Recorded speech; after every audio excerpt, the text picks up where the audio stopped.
events and things that are happening. So as we approach the Fall Moedim, we actually put Bible study on hiatus for about a month, give or take. So I have now determined what our next study is going to be. But I think what's going to end up happening, I anticipate another maybe 3 weeks for if it gets pushed in conversation for these last 2 chapters or so of Mark. Our next study is going to be the book of Amos from the Tanakh. We like to bounce back and forth from Tanakh to Brit Hadashah in our Bible studies.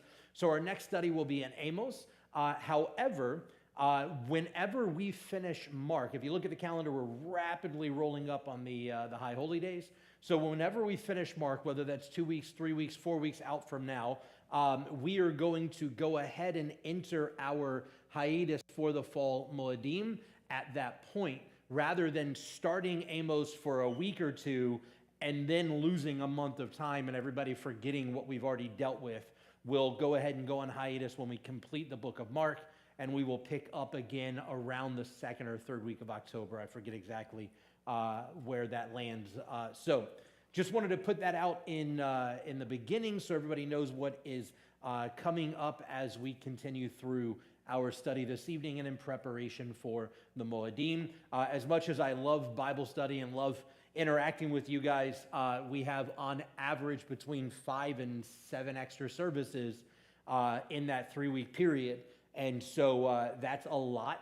And especially now not having our assistant rabbi with us, that's all back on me again. So as has been our custom for a very long time now, we nix Bible study so that my attention can be where it needs to be during that season. All right, with that, we're going to open up with prayer, and then we're going to dive into our study this evening. Avraham, Father of mercies, we worship you, we love you, we adore you, Father. We thank you for this time together.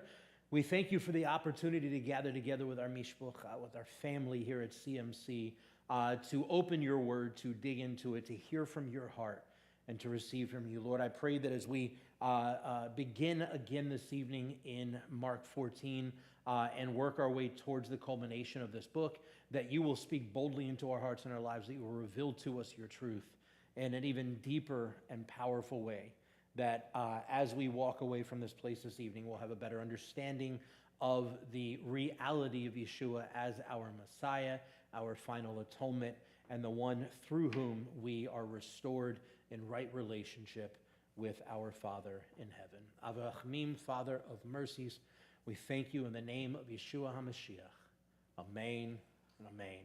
All right, Mark chapter 14, beginning with verse 66, it says, as Peter was below in the courtyard, one of the servant girls of the Kohen Gadol comes by. Seeing Peter warming himself, she looked straight at him. You also were with Yeshua of Nazareth, she said, but he denied it, saying, I don't know or understand what you're talking about. Then he went outside to the gate, and a rooster crowed. Seeing him, the servant girl began again to tell the bystanders, this is one of them. But again he denied it. And a little while later, the bystanders were again saying to Peter, surely you're one of them, for you are also a Galilean. But he began to curse himself and to swear an oath, I do not know this man you're talking about. Right then a rooster crowed a second time. Then Peter called to mind the word Yeshua had said to him, before a rooster crows twice, you will deny me 3 times. And he broke down and began to weep. Now, as we begin to dive into this, we've been in chapter 14 for a few weeks now. If you go back to, and I'm not telling you to go back and read it now, but you can go back on your own and look at this, beginning with verse 26 of chapter 14, verse 26 through 31 is where Yeshua begins to tell Peter in advance that Peter is going to deny him. And it all begins with Yeshua saying, hey, eventually everybody's going to fall away. And Peter goes, not me. I wouldn't do that. I'm not the guy. And Yeshua goes, no, not only are you going to fall away, but you're going to deny me. And no, I would even die with you before I deny you. And Yeshua goes, we'll see about that, all right? My paraphrase of the events. But here is where we actually come to this place in which we see Peter's denial of Yeshua in Mark's portrayal of the gospel. This is at the tail end of the trial in the courtyard at the Kohen Gadol's home, which we discussed last week in great detail about the illegality of this trial and how it was kind of a farce the way it was rushed and put on, and it wasn't where the Sanhedrin normally meets, and they didn't have the full Sanhedrin, and they were going out of their way to do this in the kind of dark of night so that nobody would know and a riot wouldn't be caused because people still followed and supported Yeshua and so on. And so this is where we find ourselves. So here Peter finds himself being pointed out 3 different times as one of Yeshua's followers, to which all 3 times Peter denies the accusation. Peter's witnessing the miscarriage of justice that Yeshua is experiencing at the hands of this kind of mock pieced together Sanhedrin. He is likely terrified he might face similar problems himself should he be found out. So he inadvertently fulfills Yeshua's prophecy about him from earlier in the chapter. Now, I highly doubt that even with the prophetic context of what Yeshua told Peter was going to happen, I highly doubt that Peter went into this evening with the intention of denying Yeshua. I think Peter is in self-defense mode. He's kind of coasting, trying not to get in trouble. Here is his rabbi, his teacher, the one he's been following and ministering with for several years now, that is very clearly in trouble, right? He's on trial. It may be an illegal trial, but he's still on trial. It looks like he's going to be handed over. People are calling for his death and testifying lies against him and so on. And so here somebody comes up and goes, Peter, you were one of his followers, right? And instantly self-protection mode. Nope, not me, right? So verse 66 says, a servant girl of the Kohen Gadol was first to recognize him and to whom he first denied being a follower of Yeshua. The Kohen Gadol servant would have been serving in his house, in the Kohen Gadol's house close to the temple, and likely saw Yeshua moving through the city and maybe even at the temple, and likely got a pretty good look at his disciples, which is probably how she would have recognized him to make the accusation to begin with. After his encounter with her, he then moves away from the courtyard to the entryway, likely in order to have an easier escape should it be needed. After he relocates to feel safer, the servant girl then accuses him, but this time is a little more bold and bolsterous about it, trying to get the bystanders and the crowd involved, to which he again denies knowing Yeshua. Lastly, in verse 7, we see other bystanders now begin to ask Peter if Peter was one of Yeshua's followers, in particular mentioning he was a Galilean. It is safe to assume that this was due to a difference in accents between those who resided in Jerusalem and those who resided in Galilee. As soon as he makes the third denial, Peter then hears a rooster crow a second time and immediately remembers Yeshua's words from earlier in the evening, and this memory combined with his own actions in reality caused him to break down and to begin to sob. And my favorite rendition of this, and I've talked about this before, my favorite rendition of this story or this account is actually from Luke 22, because I think it adds a depth to the events that are happening here that are important. Luke 22 verse 60 says, but Peter said, man, I don't know what you're talking about. And immediately, while he was still speaking, a rooster crowed. And the Lord turned and looked straight at Peter. Then Peter remembered the word of the Lord, how he had told him, before the rooster crows today, you will deny me 3 times. And Peter went out and wept bitterly. That was probably the most uncomfortable, what do they call it when you're staring in somebody's eyes, the locking of eyes. It was probably the most uncomfortable locking of eyes in human history, as Peter is just kind of coasting along in self-defense mode, and then all of a sudden says it the third time a rooster crows, and Yeshua just daggerize him, right? Now, I don't think Yeshua's like trying to, give him a hard time or anything, but I do think it's definitely one of those kind of I told you so moments. Yeshua's like, oh, you said you'd die for me. You wouldn't even stand for me here. What do you mean you're going to die for me? What's wrong with you? Who do you think you are? I told you this was going to happen. But it was all, facial expression, body language in this account. But that's one of my favorite, that's my favorite accounts of these events occurring in the Gospels and what we see in regards to Peter's denial of Yeshua. Verse 71 says that Peter then cursed himself and swore an oath. And this is important to understand. This is not to say that Peter was vulgarly using profanity, right? We tend to look at Scripture today through 21st century eyes. And we're filtering what we're reading through the lens of what we think these words mean today. And that's not what was happening. He wasn't being vulgar. He wasn't cussing and ranting and raving. He wasn't acting like a drunk sailor here. Rather, he was making an oath. He was saying, listen, I'm telling you, on the name of God, in essence, I am not the one, right? He's making an oath about his position. So he's making an oath and saying that if what he was saying was a lie, may it be a curse upon him.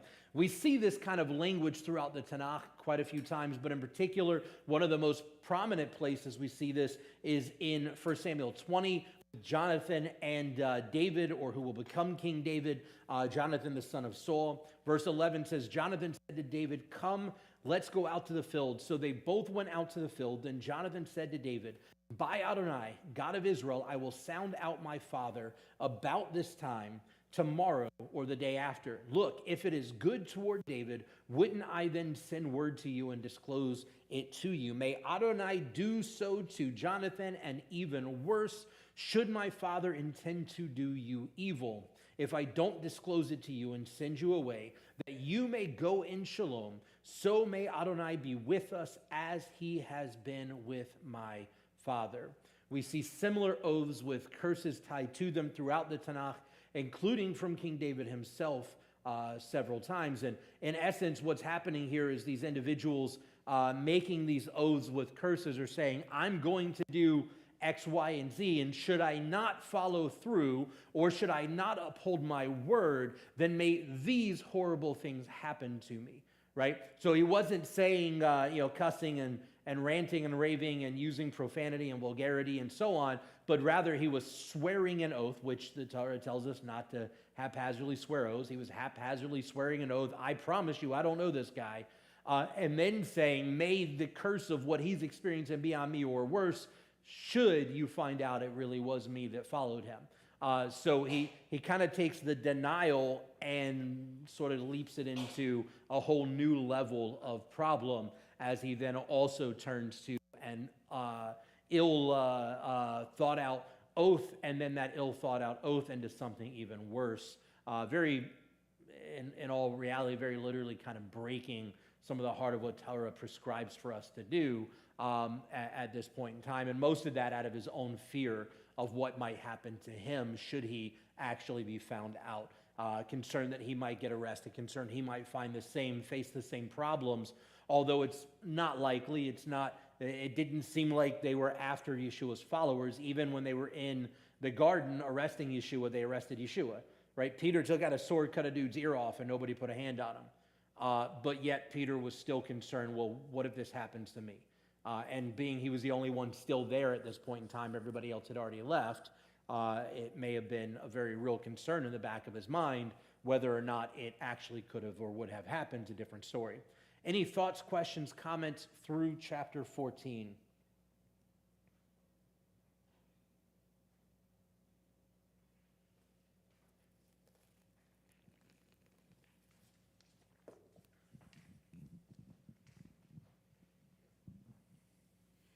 I've heard that it probably wasn't an actual rooster, where it says the cock crowed. It was probably the town crier calling for a changing of the watch of the night. So there are other places in which this is discussed, in which that is the case, that it is most likely dealing with, and it was actually the Roman military, their soldiers. It was the way they broke the watches down in the evenings, who was on watch duty and when shifts came and changed and so on.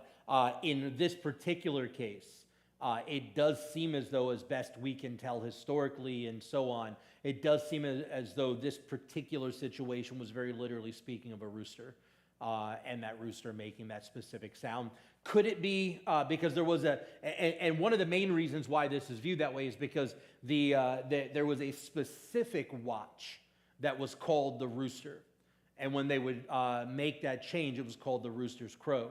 And it was a specific time frame of night. In this particular case, it does not seem as though they were there at that point just yet, time-wise. So most think it is highly likely that this is speaking of the actual animal crowing, a rooster crowing, rather than the Roman watch shift change and such. Now, I mean, we're all running off of estimations, guesstimations, self-made conclusions, etc. Either one could be it. I tend to lean towards an actual animal. It makes the most sense here. You wouldn't necessarily hear the watch cry in everywhere. So I lean towards it probably being more likely the actual animal, but who knows? We'll find out one day. One day we'll get to sit around the feet of the one who knows, and we'll get to ask him and get a little more clarity on the situation. Any other questions, comments, thoughts?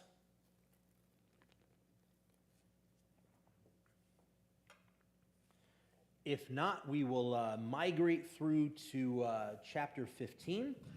Keep in mind, as we migrate into chapter 15, we're now moving from Yeshua's final meal with his disciples, which was in essence a Seder, to Yeshua being in the garden, crying out his heart before the Lord, laying his own will down before his Father and saying, okay, I don't want this to happen. If it's possible, let it pass me, but not my will, yours be done, to him calling the disciples out for falling asleep, to him being arrested, handed over by Judas, arrested, and then taken to trial. Then from trial, handed off to the Romans, right? And this is where we're about to enter into, as he is handed off to the Romans themselves. And this is important to understand because I've talked a lot about this over the years here at CMC. We haven't necessarily dove too much into it yet in the study, but this is where it happens.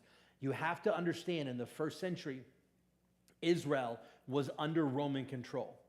And by that, I don't mean just that they, shipped some taxes out and exports out to Rome and whatever. Rome had a heavy thumb on Israel. Israel was one of the few regions under Roman control that was allowed to have its own semi-autonomous government that was in fealty to the Roman Empire. It was also one of the few areas that was allowed to maintain its own religious faith. Most everywhere else that Rome conquered, same with Greece before them, most everywhere else that Rome conquered forced everybody to begin to serve their gods.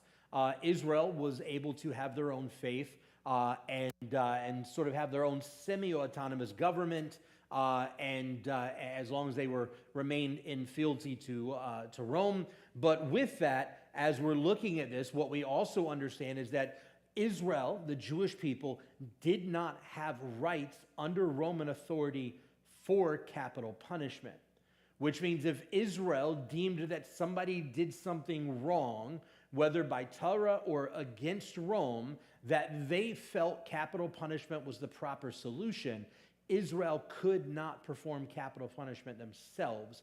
They had to hand it off to Rome, and Rome had to determine whether or not it was worthy of capital punishment, and then whether or not they were going to follow through on capital punishment. So when we hear people, and this is important because if you look at the world around us today, unfortunately, the veracity of anti-Semitism, even within the body of Messiah, has begun to grow and bellow over louder and louder the last several years. And I don't anticipate it toning down anytime soon. And one of the most common libels against the Jewish people is that the Jews killed Christ. And because the Jews killed Christ, God hates the Jews, and Christians should hate the Jews because the Jews killed Christ. And the truth of the matter is that's not historically accurate at all, and it undoes, I see your hand, and it undoes the work of Messiah, which wasn't for the Jews alone, and it wasn't for the nations alone. It was for all of creation, to the Jew first, and also to the nations. And so what we see is Israel, the Jewish people, tried him, convicted him. The legality of the trial is definitely in question. The legality of the charges are absolutely in question, and so on and so forth. But he was tried by the Jewish people and handed over to Rome, and the nations, the Gentiles, are who physically killed Yeshua. But what's important to understand here is two things. Number one, it doesn't matter who would have done it. They couldn't have killed him if he hadn't laid his own life down. Right? We believe, and whether everybody agrees with it or not, different story, we believe that Yeshua is God himself robed in flesh. and God cannot be killed by anyone. And the Son of God, Yeshua the Messiah, could not be killed by anyone unless he was willing to lay his humanity down, right? The deity side of Yeshua, the God side of Yeshua, God didn't die. But the humanity of Yeshua did, and that could not happen if Yeshua did not allow it to happen. The second side of it is, it required both Jew and non-Jew to be involved in the process by which Yeshua offered his life for us, because his life was offered for all, first to the Jew and likewise and also to the nations. So while, yes, the Jews tried him, and Rome, the nations, the Gentiles killed him, it took all of us. It took the sins of all of us for him to be put on that cross, because he willingly laid his life down for the sin of all, the Jew first and also the non-Jew. And Danielle, we had a question back in the back with Morgan. Or maybe a comment. I'm assuming it was one or the other. I just saw the hand go up. Well, you're telling me that about, give or take, 3 million Jews were killed by the Nazis alone. 6 million. They did this under a mistake? It was 6 million Jews killed by the Nazis. And yeah, and yes, the Nazis, and that's the thing, is the anti-Semitic attitude is weak, and it's unfortunate that it has historically existed within the church. That we have said the church, the body of Messiah, not all believers, but as a whole, historically, the church has said it's okay to kill Jews because Jews killed Christ. And so when we look at the Spanish Inquisition, when we look at the expulsions from England, not once but twice, and the deaths that went with it, when we look at the pogroms in Eastern Europe, when we look at the Nazis killing Jews in Europe, when we look at the Mussolini and the Catholics from Italy getting involved in it. By the way, in the Jewish mind, the only time Catholics and Protestants ever got along was the Holocaust, and it was because they teamed up to kill Jews. And yes, it was absolutely under the wrong premise. Like, first off, there was no reason. It was diabolical to try and kill 6 million of my people. Diabolical. There was no purpose to it whatsoever other than sheer hatred and anti-Semitism. But yes, the anti-Semitic libel that was very much present in the church at that point in time, and still today, that the Jews killed Christ, thus it's okay for us to kill Jews, was very much the attitude of the Nazis. Very much wrong, because the Jews did not kill Christ. That just wasn't physically possible legally under Roman authority. We were not able to commit capital punishment. One final question. Yeah. When you say the Jews kill Jesus, do you mean the Hebrews? The Jewish people. Yeah. So, okay, let's back up a little bit here. The Hebrew people is what or the children of Israel, the Hebrew people are the earliest days. We're coming from Abraham, Isaac, Jacob, through the sons of Jacob. They were called the Hebrews. Hebrew is from the word aver, meaning one who's crossed over. So we've crossed over from the ways of the world into the ways of God, into the ways of covenant relationship with the God of Abraham, Isaac, and Jacob. As we move to the other side of Egypt, as we move towards the Exodus, we become called the children of Israel, and then the nation of Israel. Still the Hebrew people in a grander scheme, but we're called the children of Israel and the nation of Israel, Bnei Israel. And then, as we cross into the promised land, things begin to grow and develop. We begin to establish tribal inheritance and so on and so forth. The nation of Israel is the name. And then we have the rise of the kings. And after Solomon, the kingdom splits in two, right? Jeroboam in the north, Rehoboam in the south. The kingdom splits into two. The northern kingdom becomes the kingdom of Israel. The southern kingdom becomes the kingdom of Judah. So you have two separate kingdoms that represent the 12 tribes of Israel. And ultimately what ends up happening is those in the northern kingdom, Jeroboam was afraid that he was going to lose his power. And we're way off track here on Mark, but this is a really important historical lesson that I'm dumbing down about 1,500 years of history in just a couple of minutes here. So Jeroboam was afraid he was going to lose his authority, his power over the northern kingdom. So he began to set up a mock version of Judaism, right? So he created his own calendar of the Moedim. Same names, same holidays, but they were all about a month off. They were all shifted about a month. He set up false altars mimicking the altar at the temple, 3 of them along the border of Israel and Judah, so that he could basically try to keep people from going down to Judah, down to Jerusalem, down to the temple to worship the God of Abraham, Isaac, and Jacob, lest they migrate to the southern kingdom and leave the northern kingdom. He didn't want to lose power. Now, at the time that occurred, all of those in the northern kingdom, in the tribal lands of the northern kingdom that still wanted to serve the God of Abraham, Isaac, and Jacob, they all moved to the southern kingdom. The southern kingdom was called the kingdom of Judah. It is from the kingdom of Judah that we get the terminology of Jews or Judaism. Judaism being the faith, Jews being the people. It was not the people of the tribe of Judah. It was not the people of the tribe of Judah and Benjamin. The kingdom was named the kingdom of Judah because the tribe of Judah was the royal authority of the area of the kingdom. And so there was always a representation of all the tribes in the southern kingdom who served the God of Abraham, Isaac, and Jacob in the way that God prescribed.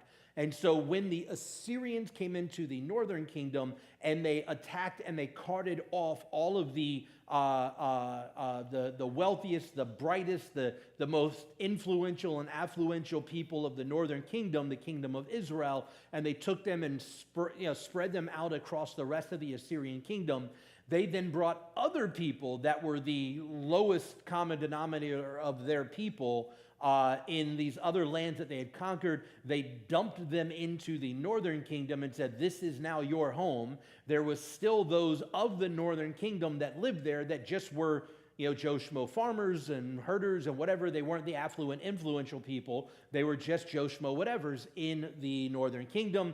And so when all of these people from the rest of the Assyrian kingdom came down, they began to plant crops. They began to try and raise animals and have harvest and so on. And nothing would work. They couldn't get anything to produce. And they went, well, maybe, just maybe, we should turn to the people of this land and ask them what their God requires for this to occur. Because you've got to remember, paganism, their thought is there's a God that controls all these different things. So they thought, let's add one more God to our pantheon. And so they turned to the people left in the northern kingdom, and they were then celebrating a Jeroboam's version of Judaism, not God's version of Judaism, Jeroboam's version of Judaism.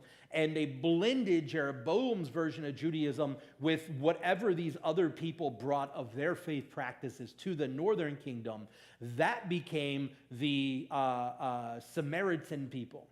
So the Samaritans that we read about in the Gospels and such, the Samaritans are this blending of the remainder of the Jewish people, the Israelites that were in the northern kingdom, blending with all these other people, celebrating this, for lack of a better way of wording it, this bastardized version of Judaism that was created by Jeroboam in the northern kingdom. So the Samaritans, by the way, still exist today. They still follow the same Jeroboam version of Judaism. They still have their holidays are still a month off. When we were in Israel in 2015, we were on Har Bracha, the Mount of Blessings, where one of the most significant Samaritan villages is, and it was on their Rosh Hashanah. It was about a month after Rosh Hashanah itself. It was on their Rosh Hashanah. They were still performing sacrifices, and the priesthood, their priests are still active. We got to sit down on the front lawn of the Samaritan high priest and chat with him for about an hour, hour and a half.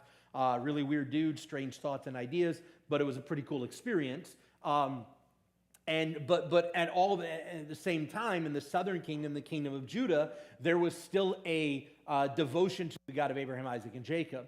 And then when the Babylonian assault comes, because at that point, even in the southern kingdom, most had started to veer away from faithfulness and covenant relationship with God. The Babylonians come in and they take out the temple, they take out Jerusalem, and there's still, they cart off a bunch of people. Daniel and Jeremiah and a bunch of other folks are carted off from the southern kingdom, the kingdom of Judah. And in the midst of all of that, we have a remainder of the Jewish people there who maintain covenant faithfulness to the Lord, even in the midst of all of the turmoil and the angst and the pain of the destruction of the temple, the loss of Jerusalem, and the Babylonian conquest. So when we come back again after the Babylonian conquest, about 70 years later, we come back again and there's a people still there that those returning are able to work with and build up the promised land. And the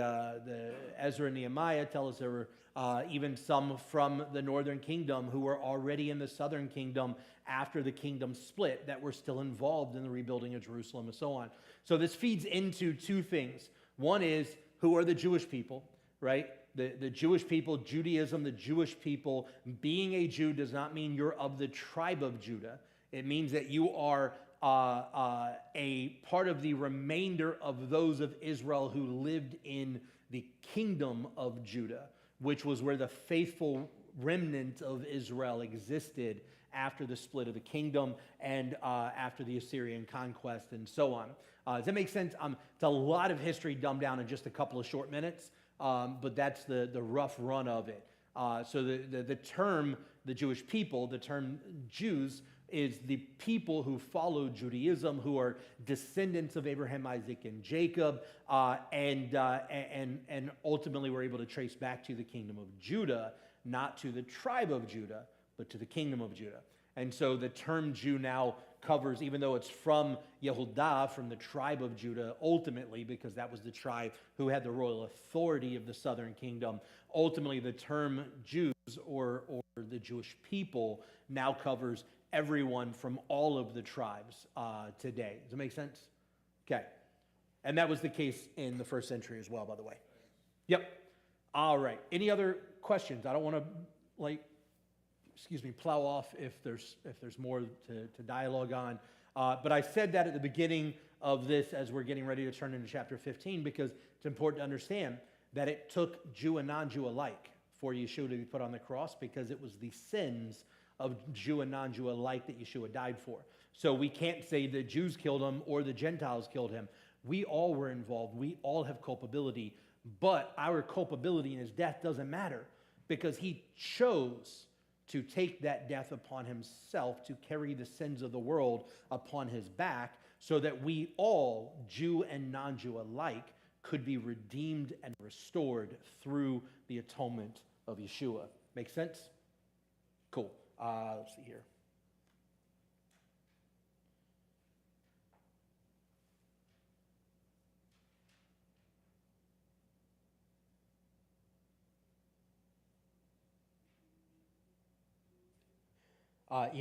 Our friend Ben in New Jersey says he just wanted to make sure that there was a clarification, understanding that, number one, the Sanhedrin was made up of a mixture of Pharisees and Sadducees, and it wasn't a representation of all of Israel, all the Jewish people, or all of either of those sects of Judaism, but rather it was a specific sort of political elitist crowd that was involved in that.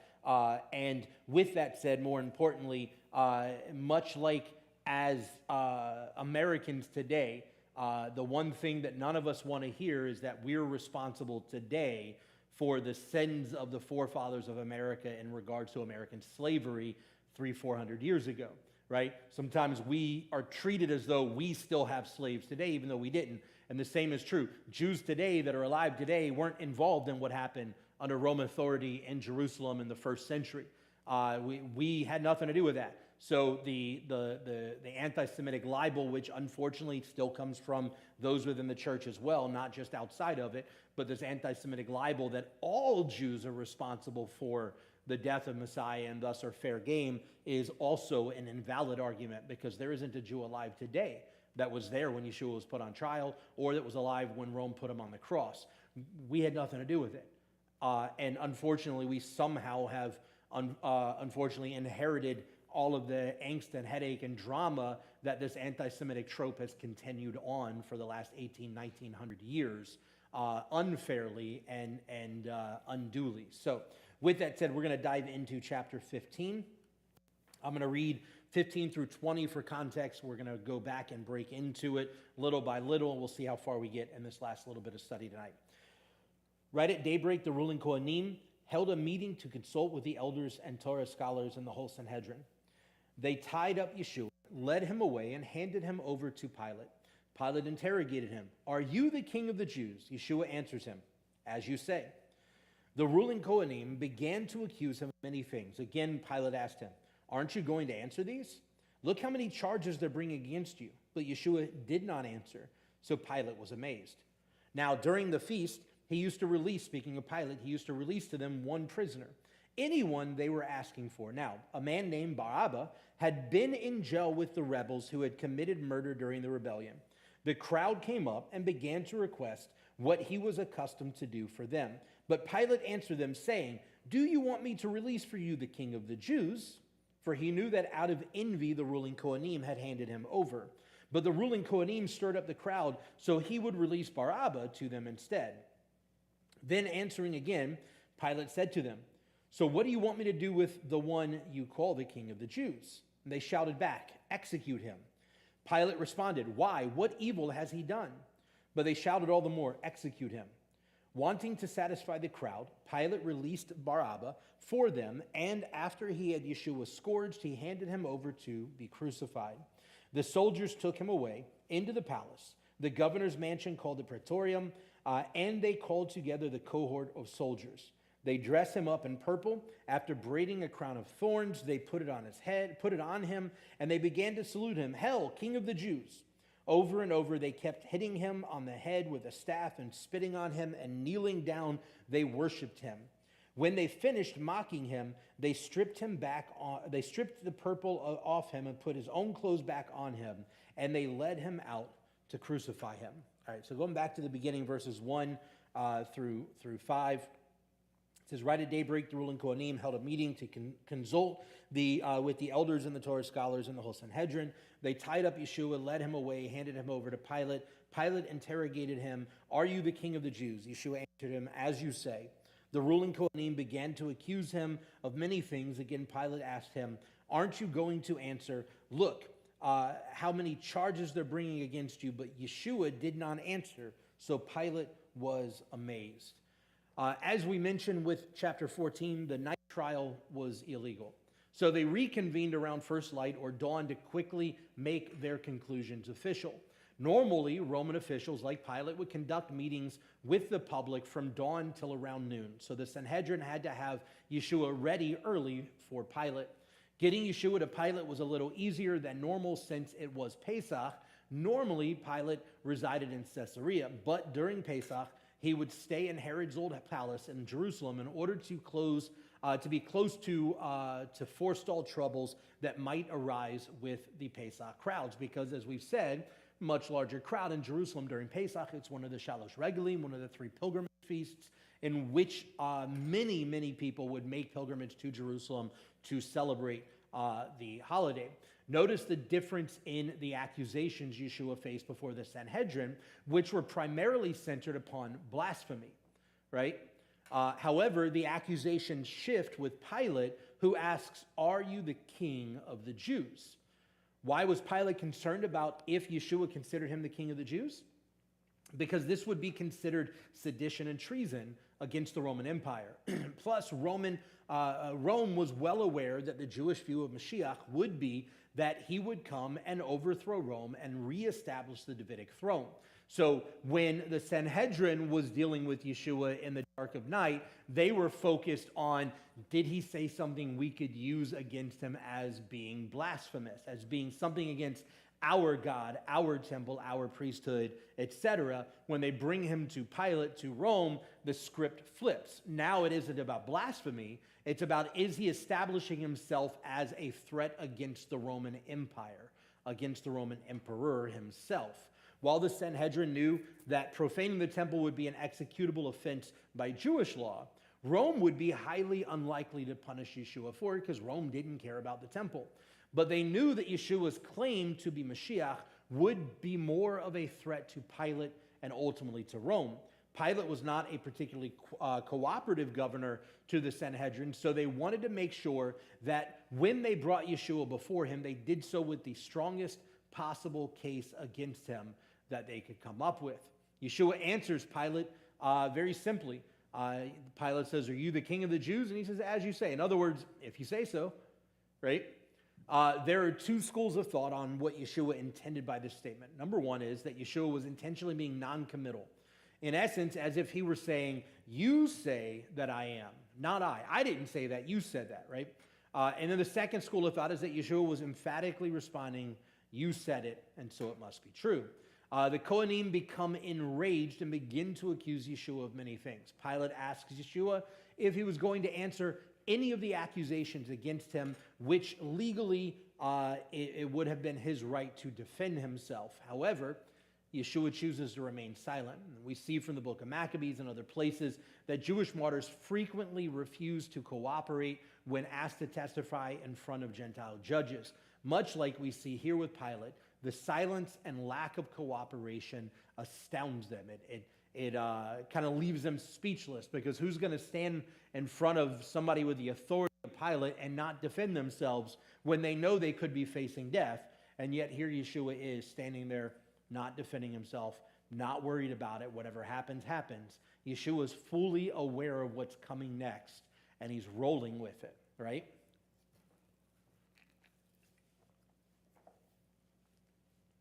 Carrying on to verse 6. Now, during the feast, he used to release, again, this is speaking of Pilate, he used to release to them one prisoner, anyone they were asking for. Now, a man named Barabbas had been in jail with the rebels who had committed murder during the rebellion. The crowd came up and began to request what he was accustomed to do for them. But Pilate answered them, saying, "Do you want me to release for you the king of the Jews?" For he knew that out of envy the ruling Kohanim had handed him over, but the ruling Kohanim stirred up the crowd so he would release Barabbas to them instead. So Pilate, as we just read, had this custom of releasing a prisoner to Israel during Pesach, which was most likely an act intended to garner favor from the Jews to the Roman Empire. Pilate wasn't trying to do any particular special favors for Israel, but he knew this was a point in time where there were a lot of people, a lot of Jewish people in Jerusalem. This was a point in time where things could turn contentious pretty quickly if Rome was viewed as doing something that hindered what was supposed to happen to the temple or hindered the faith of the Jewish people. And Pilate knew he couldn't afford for there to be a riot or a protest or a rebellion in Jerusalem, because Rome would crack down on him for it as the Roman governor there. Rome would crack down on him for it. So he did this as a way to appease the crowd every year, so that there was at least one thing they could go, okay, he's doing us a favor. He's doing us a good thing here. There are some really interesting things about what happened next with regard to the particular prisoner put up against Yeshua for the people to decide which to be set free. Matthew 27 tells us that Barabbas' name was also Yeshua. Yeshua Barabbas. Now, Yeshua was a relatively common name in Jewish history. So his name was Yeshua Barabbas, which is Aramaic. Barabbas is Aramaic, and it means Yeshua, the son of the Father. So we have Yeshua Barabbas and Yeshua, who is known as Yeshua ben Elohim, or Yeshua ben Haav. I'll get it out one of these days. So Yeshua is known as Yeshua ben Elohim, the son of God, or Yeshua ben Haav, the son of the Father. And then we have Yeshua Barabbas, which is sort of this counterfeit version. And by the way, Yeshua Barabbas was part of a rebellion, a clash with the Roman Empire in Israel, in which they killed people trying to free Israel from Roman control. So the very thing, now he wasn't viewed as a Messiah, he wasn't viewed as anything along those lines, but the very thing that Yeshua was being accused of doing is the exact thing that this guy did, right? So we see this almost verbatim kind of false or alternate version of Yeshua. So Yeshua ben Elohim was a peaceful, loving, and gracious miracle worker and teacher who was accused of being a political revolutionary. However, Yeshua Barabbas was actually a very violent political revolutionary. Unlike Yeshua, though he does not claim to be Mashiach or king, nor does he have a large following, Yeshua ben Elohim is innocent, whereas Yeshua Barabbas is actually guilty of deserving death. The crowd, which were the Kohen Gadol and the incomplete Sanhedrin, along with the crowd that had been in the courtyard of the Kohen Gadol the night before, request that Yeshua Barabbas be released and Yeshua ben Elohim be killed. Truth is, though this is happening during Pesach, the standing of Yeshua bar Abba and Yeshua ben Elohim beside each other, and one being set free while the other is sent off to death, mirrors the image of the goat for Adonai and the Azazel goat on Yom Kippur. Again, this is during Pesach. It's not exactly the same thing, but we see this kind of mirroring in which one is slaughtered for the people and one, the sin is transferred to in a symbolic way, and it's set free.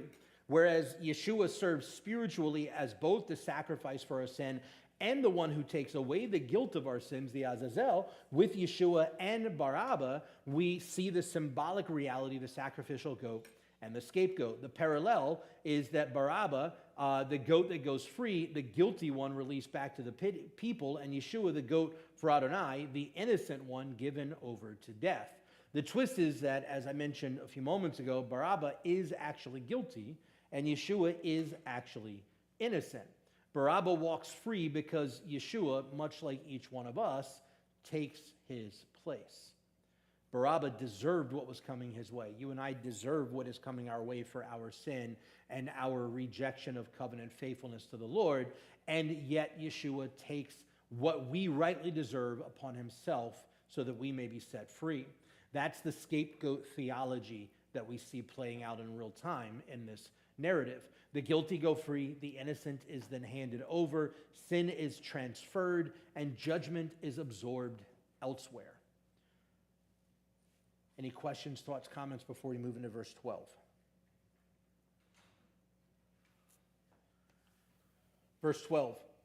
Then answering again, Pilate said to them, "So what do you want me to do with the one you call the King of the Jews?" And they shouted back, "Execute him." Pilate responded, "Why? What evil has he done?" But they shouted all the more, "Execute him." Wanting to satisfy the crowd, Pilate released bar Abba for them, and after he had Yeshua scourged, he handed him over to be crucified. Now, it's important to understand why he released bar Abba to the crowd. It says that he wanted to satisfy the crowd. Why? Because the last thing Pilate could afford was for Rome to catch word that he was allowing a protest, a riot, a clash, a rebellion to break out. And had he not done this at this point in time, the crowd was amped up enough that it might have caused problems and would have made his life more difficult. With the crowd demanding the release of Yeshua bar Abba, Pilate asks, "What should be done with this Yeshua?" To which the crowd overly, eagerly cries out for his execution. Keep in mind, this crowd was not a solid representation of all Jewish people by any means. It was a crowd with an already existing agenda bent against Yeshua. Again, this was not a representation of all of the Jewish people. It wasn't even a representation of all of the Jewish people in Jerusalem, much less all of Israel and the rest of the Jewish known world. This was a representation of a small group of political elitists who were worried about their own power, their own authority being challenged, and who were willing to sacrifice Yeshua for their own purposes. Was not all the Jewish people. So contrary to the anti-Semitic trope, as we said earlier, that the Jews killed Christ, this just is not true. Again, those who handed him over to Pilate was a particular group who had already plotted against him. It was not all of the Jews by any means of the imagination. And second, the crowd of Jews who did hand Yeshua over to Pilate may have called for his execution, but they did not kill him personally. In fact, as we said, under Roman law, Israel was not allowed to perform capital punishment. It had to be done by Rome, and only if Rome deemed it worthy, which really meant it was a threat to Rome, such as the fear of inciting a riot, which is what Pilate was afraid Yeshua might cause. Pilate asks exactly what evil crime is it that Yeshua is guilty of. However, the crowd does not actually answer that question with any particular crime for which Yeshua was guilty of, because there was none. Rather, they simply double down on their demand that he be executed. Verse 15 is important to understand within historical context. When Pilate became governor, he immediately enraged Jerusalem by bringing the imperial standards into the city. More recently, he had built an aqueduct with funds from the temple treasury. So he went to the temple. He took money from the temple treasury that was dedicated for the purposes of the temple and the priesthood and used it to build this aqueduct. His insensitivity had only provoked Jewish hostility, and he had apparently become less eager to clash with the local officials since that point. This is why Pilate was concerned with placating the crowd. He did not want to do anything that might cause a riot or a rebellion to break out. And placate Pilate did. He had Yeshua flogged, then sent him away to be crucified. And crucifixion was one of the most agonizing and demoralizing and dehumanizing forms of criminal execution in antiquity. It did not get any worse than a crucifixion. And if we get deep enough into this, nope, it'll probably be next week before we get into that section. We're going to wrap out this section this evening, but when we get into verse 21 and beyond next week, we'll delve into what made the crucifixion such an excruciatingly terrible way to die. But it was one of the most inhumane means of execution. Verse 16, the soldiers took him away into the palace, the governor's mansion called the Praetorium, and they called together a cohort of soldiers. They dress him up in purple. After braiding a crown of thorns, they put it on him, and they begin to salute him. Hail to the King of the Jews. Over and over, they kept hitting him on the head with a staff and spitting on him, and kneeling down, they worshipped him. When they finished mocking him, they stripped the purple off of him and put his own clothes back on him, and they led him out to crucify him.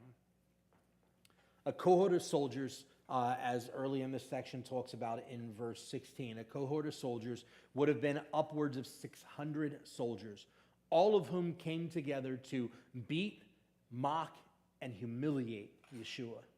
They draped him in purple robes and put on a braided crown of thorns on his head. This was intended to mock Yeshua by sarcastically portraying the garments worn by a Greco-Roman vassal prince or king who would have worn purple robes and a crown of leaves. A vassal prince or a king was someone who held a title, such as King of the Jews, but who owes fealty, tribute, and military service to a higher monarch, in this case, Rome. In other words, they were saying, you think you're the king of the Jews, and they covered him in garments that Roman leaders with fealty to Rome would have been wearing. People that were, in essence, kings or princes by title and representation only, not actually in control of their own people, and had total fealty and tribute to Rome.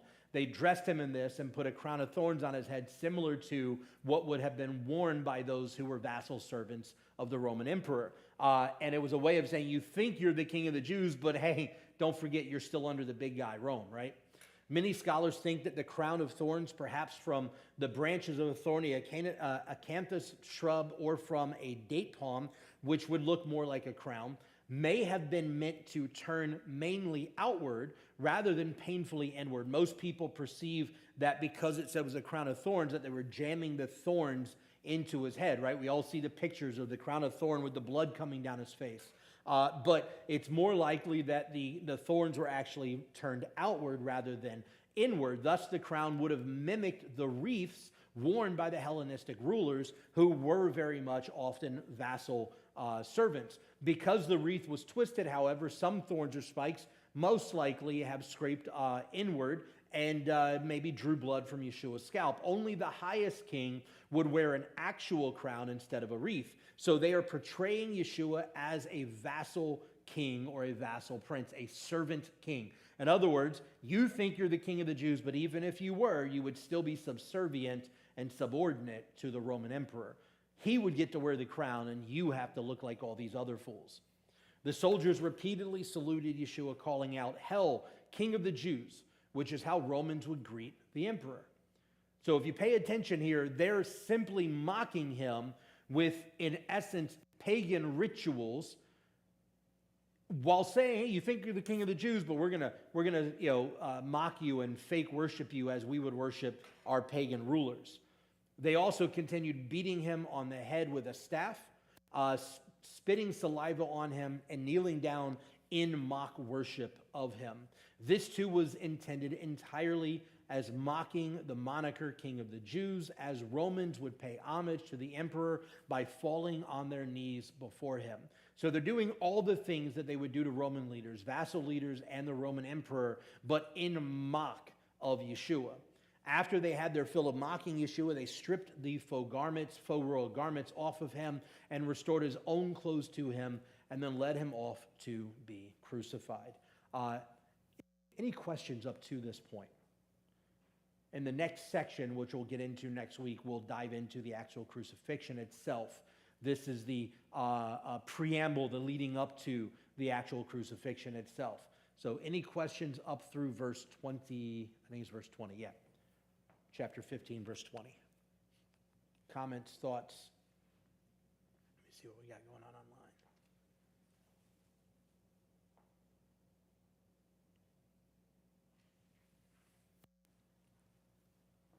Any questions, thoughts, comments? If not, we're going to go ahead and close out for the evening because I don't think we can, in due diligence, cover this next section fairly in the few minutes that are remaining this evening. Did you have a question, Morgan? I saw your hand kind of sort of move, so I wasn't sure.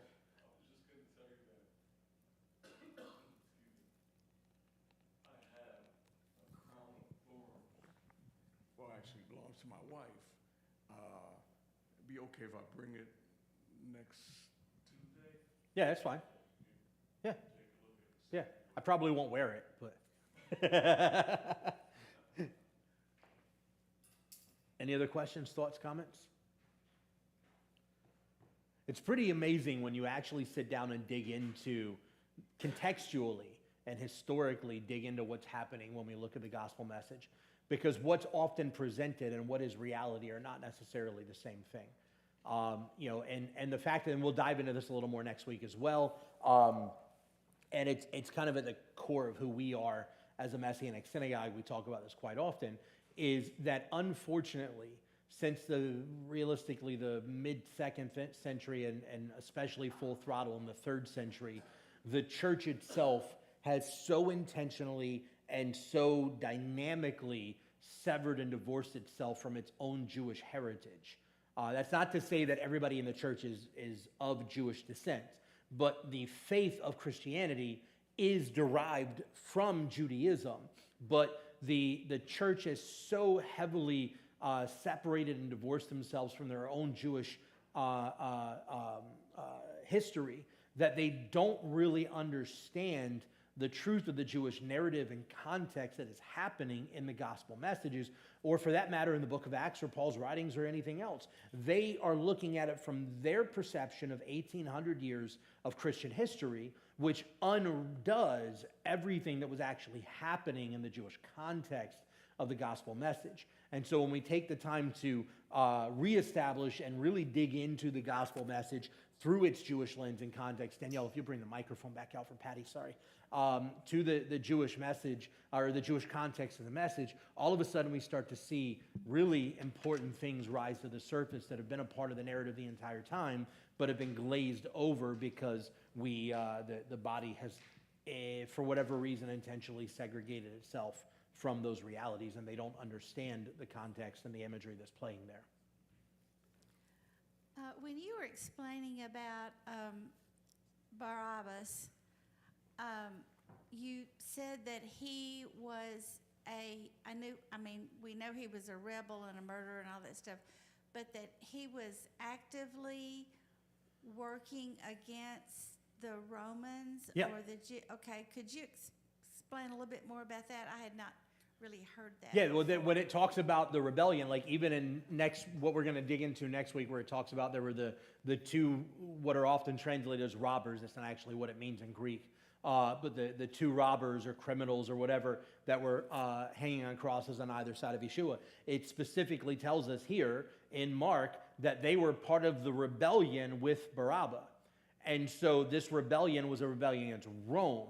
The Jewish people in the first century didn't rebel against themselves. There was no point to that. What was the purpose? They rebelled against Rome. And so Barabbas and these guys and a bunch of others rebelled against Rome. They killed some folks in the process of this rebellion against Rome, trying to free Israel from Roman authority. And it was a pretty common thing in history. This started back at least 150 years before Yeshua began his ministry. This is part of the reason why when Yeshua was traveling around the Galilee and other places ministering, that the Pharisees and Sadducees and stuff were afraid that the crowds building up would be perceived as a riot or a rebellion or something against Rome. And they were afraid of it because Rome had already said long before this, if you do this again, we'll just wipe you all out and be done with it. Right? We give you a lot of leniency and you're taking advantage of it. If you do it again, we're just going to take it all out. Kind of like when you tell your kids to clean up their rooms and they don't clean up their rooms. Eventually you go, okay, you can either clean up your rooms or it's all going in a trash bag and being thrown away. Right? That's in essence what Rome said. Pick up your toys or we're going to wipe you all out. And when we get to the destruction of the temple in 70 Common Era, that's exactly what happened. When we move forward to Bar Kokhba revolt in 133-ish Common Era, that's exactly what happened. We rebelled against Rome, and Rome showed that they were the big dog in the fence at the time, and we see how history played out from there. But yeah, Barabbas was part of this rebellion. As a matter of fact, for all intents and purposes at the time, he was more than likely one of the leaders of this rebellion, not just a member of the rebellion. One more question over here, Danielle. Were they the same as the Zealots? I don't think that, well, let me rephrase. There's nothing that tells us that Barabbas was part of the Zealots. The Zealots were a group that wanted to overthrow Rome. But there's nothing that tells us that Barabbas and his ilk were part of that. We can make assumptions that maybe, but it would be a stretch to be able to stand on that assumption. Any other questions? If not, then we will pick up with verse 21 next week.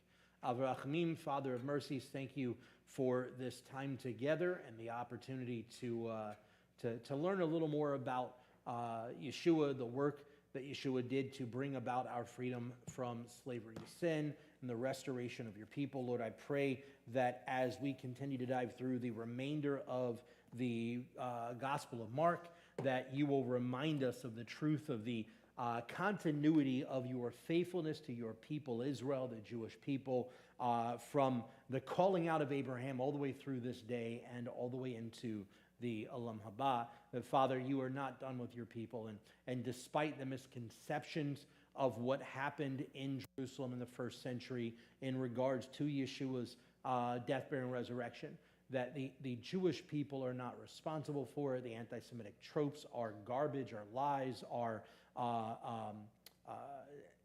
defamation against your kingdom and against your people. And so, Lord, I pray that you will begin to open the eyes, especially in the body of Messiah, that you'll begin to open the eyes of all of those who proclaim and profess faith in Yeshua's Messiah to the problems with anti-Semitism within the body of Messiah. How can one believe in the promised Jewish Messiah for salvation and follow the words of all of these Jewish followers of him, while at the same time having nothing but disdain and hate and ill will towards his own people, the Jewish people? So, Father, we thank you for the opportunity to dig into your word, to see deeper context and revelation of what is happening in the narrative of the death, burial, and resurrection of Yeshua. And Lord, I pray that you will continue to open our hearts to your truth day in and day out. B'Shem Yeshua. Amen and amen.